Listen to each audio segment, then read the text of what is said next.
इस चीज़ को नॉर्मलाइज करने की ज़रूरत है कि वो सिर्फ मेंस का गेम नहीं है। इवन कोई भी गेम मेंस का गेम नहीं है, हम भी वो कर सकते हैं और वो करके दिखाया है, चाहे 52 साल बाद ही। सही मायनों में इस पूरे टूर्नामेंट को मेरे हिसाब से लोगों ने सीरियसली लेना सेमीफाइनल से ही शुरू किया।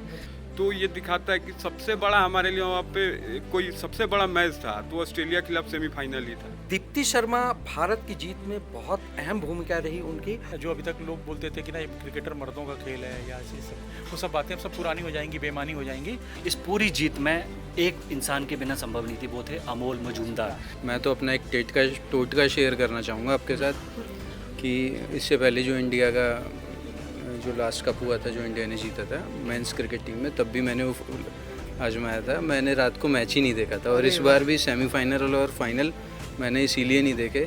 उनसे ज़्यादा हम फील कर पा रहे थे, न्यूज़ रूम में वो एनर्जी फील कर पा रहे थे जब वो लोग जीते। मैं जमीमा रॉड्रिक्स का पोस्टर अपने रूम में लगाऊंगा। एक हाथ में गिटार है, एक हाथ में बैट है।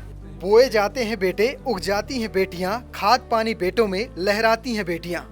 नंद किशोर साहब की ये लाइनें कल से खूब चर्चा में हैं क्योंकि भारतीय महिला टीम ने 52 साल बाद एक चमचमाती हुई ट्रॉफी अपने नाम कर ली है। आईसीसी की पहली ट्रॉफी हमारी बेटियों ने जीती है और बेटियों की जीत का जश्न पूरा देश मना रहा है। हर कोई अपने अपने तरह से खुशियां मना रहा है। हमारे साथ हैं कह सकते हैं हमारे साथी जिन्होंने कल इस पूरे टूर्नामेंट को बहुत अच्छे से कवर किया। बेटियों की जो कह सकते हैं भावनाएं थी उन्हें अपने शब्दों में पिरोया और इन्हीं से जानते हैं इनकी क्या फीलिंग है, किस तरह से इन्होंने इस वर्ल्ड कप को देखा है, किस तरह से ये देखते हैं कि आने वाले समय में इस जीत के मायने क्या हैं, बेटियों को इससे कितना फ़ायदा पहुंचेगा और नई जनरेशन क्या इसका लाभ उठाएगी। पहले बात करते हैं आलोक से, क्या कैसे देखते हैं इस जीत को, कैसी फीलिंग है इसको लेकर?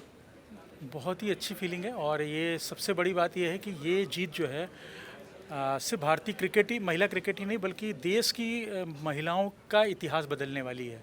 आप देखिएगा कि इसके बाद अब मुझे लगता है कि हर माँ बाप ये ज़रूर सोचेगा कि उसकी बेटी यदि कुछ पढ़ाई लिखाई ना करे तो कम से कम क्रिकेटर तो बने। और क्रिकेटर, जो अभी तक लोग बोलते थे कि ना ये क्रिकेटर मर्दों का खेल है या ऐसे सब, वो सब बातें अब सब पुरानी हो जाएंगी, बेमानी हो जाएंगी। कपिल देव, MS धोनी के बाद अब हरमनप्रीत कौर, एक नया नाम जुड़ चुका है और कह सकते हैं कि खेलोगे कूदोगे तो बनोगे नवाब। अब ये लाइनें फिट करी जाएंगी। बिल्कुल। और कपिल देव और हरमनप्रीत में तो एक खास बात ये भी है कि दोनों ही, कपिल देव भी पंजाब, जब पंजाब प्रांत में था तो पंजाब में पैदा हुए थे और हरमनप्रीत भी पंजाब की हैं, तो वो कल उनके में भांगड़ा करते हुए उन्होंने ट्रॉफी उठाई। अच्छा, सबसे खास क्या लगा, कौन सा खिलाड़ी आपको लगा कि ये टर्निंग पॉइंट या कहीं ये मिरेकल था उसके लिए, मतलब मैदान में पूरे टूर्नामेंट में? पूरे टूर्नामेंट में देखिए ये तो किसी एक खिलाड़ी की जीत नहीं है, तो पूरी टीम की जीत है। और बल्कि कही जाए तो ये पुरानी खिलाड़ी भी जो है ना, जिन्होंने ये नींव रखी, जिन्होंने इस स्तर तक पहुंचाया, क्योंकि यदि आज मिताली राज ना होती, आपके पास झूलन ना होती, तो आज हरमनप्रीत भी नहीं होती, आपके पास स्मृति मंधाना भी नहीं होती।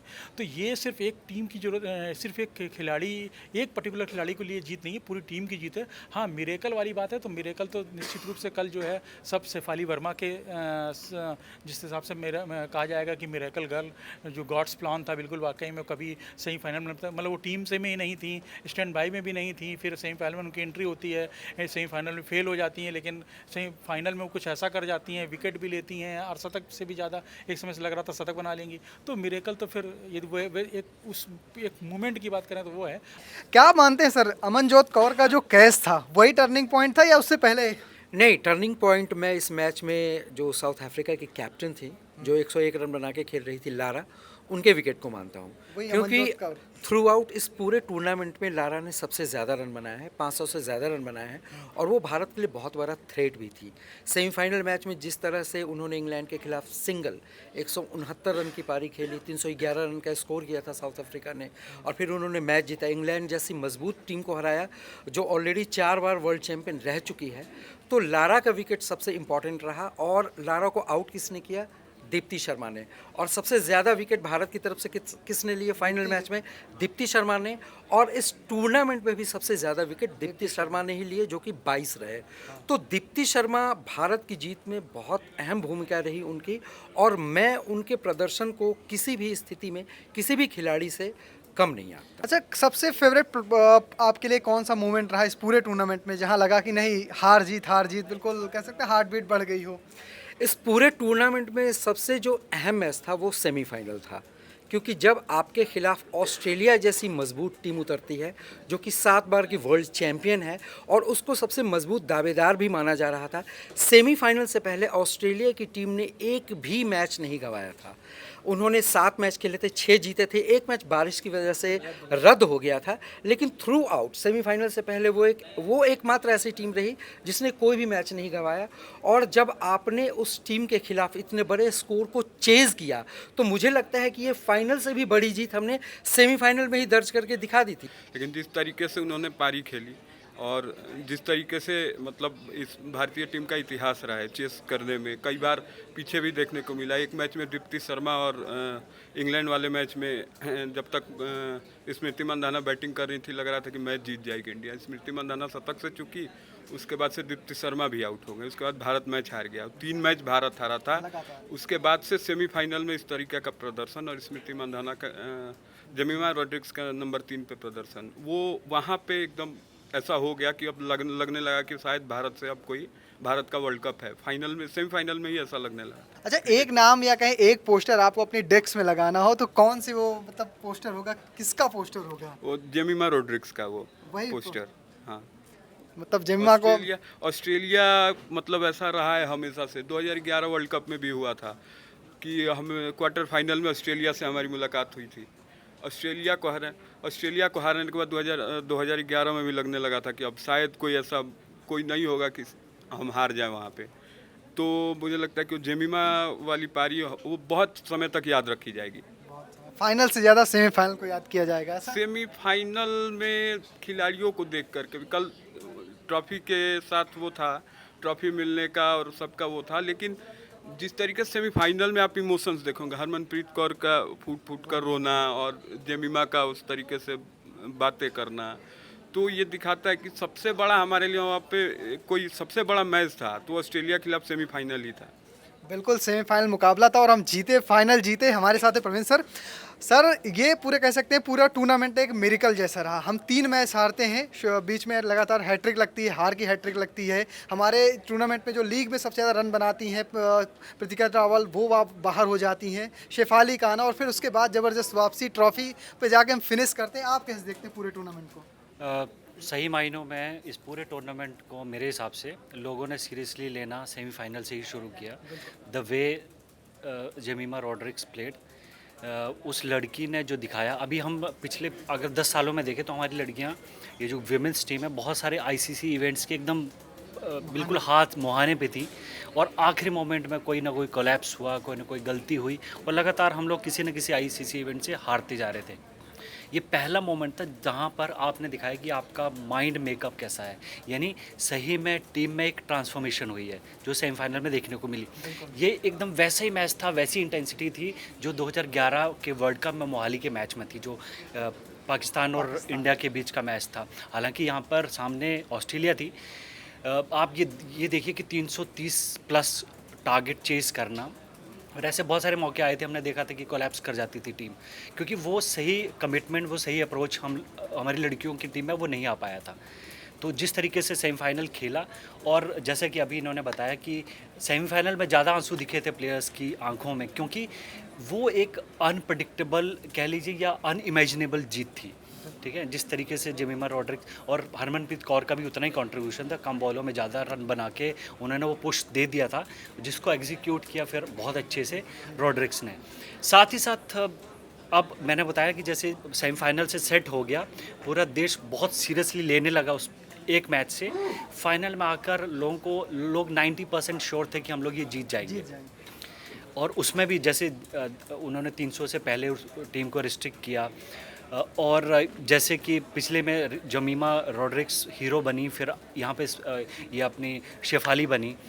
तो मुझे लगता है कि लड़कियों की जो the way they are playing, उसमें बहुत बड़ा ट्रांसफॉर्मेशन आया है, और इससे चेंज ये आएगा कि अब हर कोई विमेंस क्रिकेट को इंडिया में सीरियसली लेगा। अच्छा, एक कल इस जो पूरा टूर्नामेंट चला और जब फाइनल में हम पहुंचे तो इस बार एक कह सकते हैं आवाज़ उठी थी, ये टूर्नामेंट हरमन दीदी के नाम। सिर्फ हरमन दीदी या फिर मिताली, झूलन गोस्वामी, टिम डेविड, क्या मतलब? देखिए, जैसे कि भाई साहब ने कहा, ये टूर्नामेंट सिर्फ हरमन दीदी का तो टीम ने बना दिया, मगर इसमें डायना एडुल जी से लेकर अंजुम चोपड़ा से लेकर, है ना, झूलन गोस्वामी से लेकर फिर आपका ये अपना स्मृति मंदाना और इनका नाम भूल रहा हूँ मैं, मिताली राज, ये वो नींव के पत्थर रहे हैं जिन्होंने बहुत सेक्रीफाइसेस दिए हैं।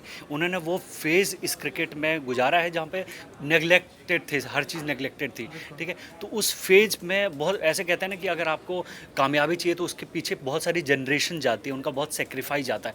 तो मैं ये जो मैंने 4 नाम गिराए, इनके सेक्रीफाइसेस वहाँ तक गए हैं, उसकी वजह से आज हरमनप्रीत कौर जो है इस कप को उठा पाई हैं। निश्चित तौर पे उन्होंने 6 वर्ल्ड कप खेले, ठीक है, ये 6वां वर्ल्ड कप था उनका। और फिर किसी प्लेयर के लिए अगर मान लीजिए लास्ट में वो वर्ल्ड कप उठाना बहुत बड़ा सेंटिमेंटल चीज़ होती है। The way Sachin Tendulkar lifted the world cup back in 2011, वो सेम मोमेंट हरमनप्रीत कौर के लिए था। जितने आंसू हरभजन सिंह की आंखों में थे, बाकी प्लेयर की आंखों में थे, और उन्होंने कंधों पे सचिन तेंदुलकर को बिठाया था, ये वही मोमेंट आज विमेन क्रिकेट के लिए हमने देखा है। इस पूरी जीत में एक इंसान के बिना संभव नहीं थी, वो थे अमोल मजूमदार, कोच। 2023 में जब टीम संभाली थी उस बंदे ने, तो बहुत ही ग्रुपिज़म था, प्लेयर एक दूसरे के खिलाफ शिकायत कर रहे थे, कैप्टेंसी को लेकर बहुत दौड़ भाग थी, अंदर बहुत तरह की पॉलिटिक्स थी, और उस बंदे ने जिस 2023 में ये कमान संभाली 2 साल पहले ही, और उस बंदे ने स्टेप बाय स्टेप जैसे जैसे उस पूरी टीम को एक किया, और वो वही बंदा है जिसने 20 साल तक इंडियन कैप पहनने के लिए वेट किया था। पता है तुम्हें, 11,000 रन बनाए डोमेस्टिक क्रिकेट में, एक भी इंडिया कॉल नहीं आया। उस बंदे ने क्रिकेट सचिन तेंदुलकर के साथ भी खेली, राहुल द्रविड़ के साथ भी खेली, मगर वो पूरी ज़िंदगी यही इंतज़ार करता रहा कि मुझे इंडियन कैप पहनने को मिले, मगर नहीं मिली। मगर वो देखते हैं ना, वो चकदे मोमेंट कल सही में आया जब अमोल मजूमदार की लाइफ में भी, जब उसने उन लड़कियों को वर्ल्ड कप उठाते देखा। थ्रू आउट इस पूरे टूर्नामेंट में स्मृति मंदाना का भी प्रदर्शन बहुत अच्छा रहा, जिन्होंने एक वनडे वर्ल्ड कप के सीज़न में भारत के लिए सबसे ज़्यादा रन बनाए हैं, और उन्होंने हरमनप्रीत कौर को पीछे छोड़ा।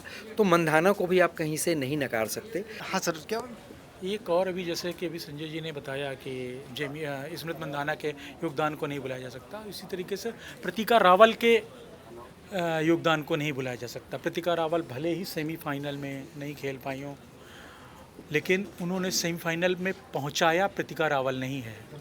बिल्कुल। अच्छा, हम आज जीत का जश्न मना रहे हैं, हर कोई तारीफ कर रहा है, लेकिन जब बैक टू बैक 3 मुकाबले हारे थे, सच में लगभग मैं तो मान चुका था कि शायद भारतीय टीम सेमीफाइनल नहीं खेलेगी। आपको फीलिंग आई थी?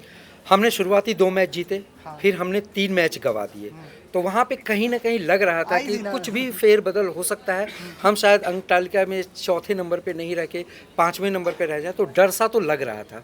लेकिन उसके बाद भारतीय टीम ने फिर से वापसी की। अच्छा, हमने अपना 6ठा मैच जीता, 7वां मैच हमारा ड्रॉ हो गया, हम वो खेल नहीं पाए।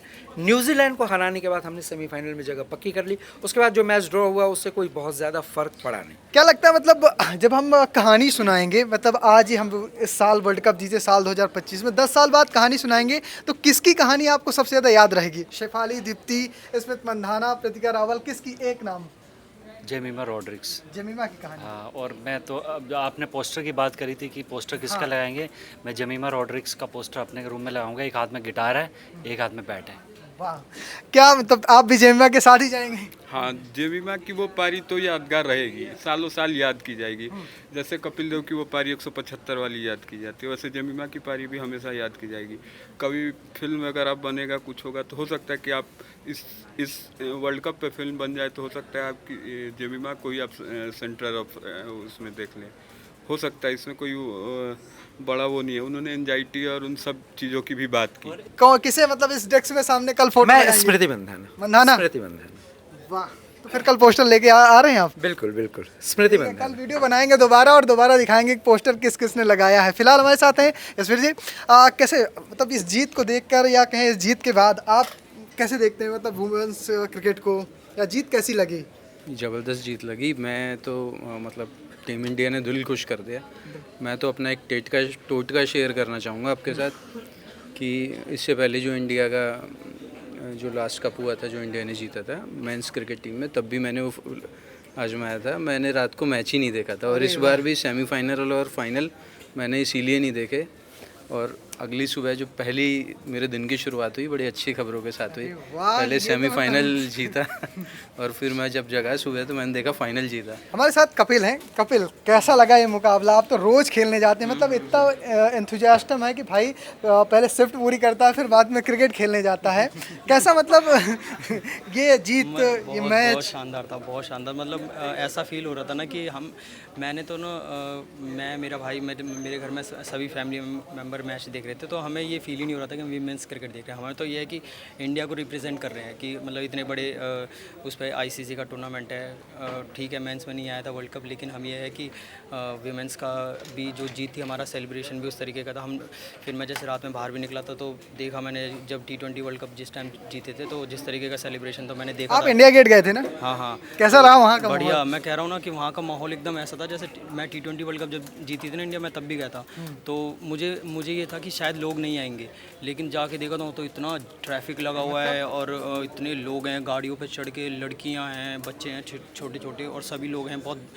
बहुत ही शानदार, मतलब बहुत अच्छा वो था, मतलब माहौल था। जिस तरह से जीत चल रही है, आइए कुछ और लोगों से बात करते हैं जो बिल्कुल इस मुकाबले के बाद से काफ़ी एक्साइटेड नज़र आए। कह सकते हैं खूब सारी स्टोरी शेयर की, तमाम तरह की कहानियां शेयर की और अपने अपने एक्सपीरियंस बताए। हम बात बेटियों की कर रहे हैं और बेटियों का ही जीत का जश्न है। हमारे साथ है निहारिका। ये कैसे देखते हैं 52 साल बाद मिली इस जीत को? मतलब काफ़ी लंबा समय लगा है इस जीत पे आने पे। इस जीत के लिए बहुत लंबा समय लगा है, बट डिफरेंस अभी भी आने में थोड़ा सा टाइम है, क्योंकि कल जब मैं बाहर निकली तो मुझे ऐसा लगा कि अगर मेंस का वर्ल्ड कप होता है तो पूरी सड़कें खाली होती है, मॉल में कोई नहीं नज़र आता है, बट वुमेंस का था तो सिर्फ स्कोर देख रहे थे। बहुत ज़्यादा एक्साइटमेंट जो है, क्योंकि हम न्यूज़ रूम में काम करते हैं, हमें पता है कि बहुत मैच हो रहा है, बट अभी भी बहुत सारे लोगों में ऐसा था कि वुमेंस का ही मैच है, क्या हो गया। बट जब वर्ल्ड कप जीत गए उसके बाद बहुत सारे लोग स्टेटस लगाने लगे। अभी भी जो प्लेयर है उनके आधों को नाम भी नहीं पता होंगे कि कौन कौन सी प्लेयर है, बहुत लोग जानते भी नहीं होंगे। जो लोग फेमस हो गए उनके बारे में जानते होंगे। तो मुझे ऐसा लगता है डिफरेंस आने में अभी टाइम है, क्योंकि हम बेटियां, इसलिए हमें पता है कि हाँ थोड़ा बहुत प्रेशर होता है। दूसरी तरफ ये भी बहुत बड़ी बात है कि बहुत लोग ये बोलते हैं कि वुमेन्स जो है जीत गई तो बहुत बड़ी चीज़ है, बहुत बड़ी चीज़ है। इस चीज़ को नॉर्मलाइज करने की ज़रूरत है कि वो सिर्फ मेंस का गेम नहीं है। इवन कोई भी गेम मेंस का गेम नहीं है, हम भी वो कर सकते हैं और वो करके दिखाया है, चाहे 52 साल बाद ही। थोड़ा टाइम लगा है और वो सबको पता है कि सिर्फ उनकी मेहनत की नहीं, बहुत सारी चीज़ों की ज़रूरत थी और सपोर्ट के बाद ही वो चीज़ें हो पाई हैं। और कल हमने देखा कि जो पुराने प्लेयर्स हैं वो कितना ज़्यादा इमोशनल होते, क्योंकि उन लोगों ने वो पूरा प्लेटफॉर्म खड़ा किया और उसके बाद आज जो यंग जनरेशन है वो 52 साल बाद वो जीत भारत को दिला पाई। प्रत्युष, ये जीत कैसी लगी? मतलब जीत की खुशी में दाढ़ी वाड़ी शेव करके आ गए क्या? बेहतरीन थी। हम सभी विटनेस कर पाए इतने अच्छे जीत को। इतने समय बाद जो वुमेंस टीम है वो जीती है और हमसे, मतलब उनसे ज़्यादा हम फील कर पा रहे थे, न्यूज़ रूम में वो एनर्जी फील कर पा रहे थे जब वो लोग जीते और कैसे वो लोग सेलिब्रेट कर रहे थे। आंखों में आंसू थे उन लोगों के। बट वही है ना कि जब आप इतने बड़े मंच पे परफॉर्म करते हो और इतने ऐसे स्ट्रॉन्ग टीम के अगेंस्ट परफॉर्म करते हो, जो पहले, जो कह सकते हैं इंडिया टीम जो बाकी टीमों से हारी थी और उनसे फिर सेमीफाइनल्स में पहले ऑस्ट्रेलिया से जीती, उसके बाद फाइनल्स में साउथ अफ्रीका से जीती, ये उनके लिए बहुत मतलब महत्वपूर्ण मोमेंट होगा अपने लाइफ का। बाकी सारे प्लेयर्स ने लाजवाब खेला और सबसे इम्पॉर्टेंट थी कि जो सबसे क्वेश्चनेबल चीज़ आ रहा था कि फील्डिंग को लेकर के, वो मुझे लगता है कि फील्डिंग बहुत अच्छी हुई। फाइनल में फील्डिंग कमाल की हुई है। तो फिलहाल आप कैसे देखते हैं हमारी बेटियों की जीत को, टीम इंडिया की जीत को? कमेंट बॉक्स में लिखिएगा और चैनल को सब्सक्राइब करना, पेज को फॉलो करना बिल्कुल मत भूलिएगा। धन्यवाद।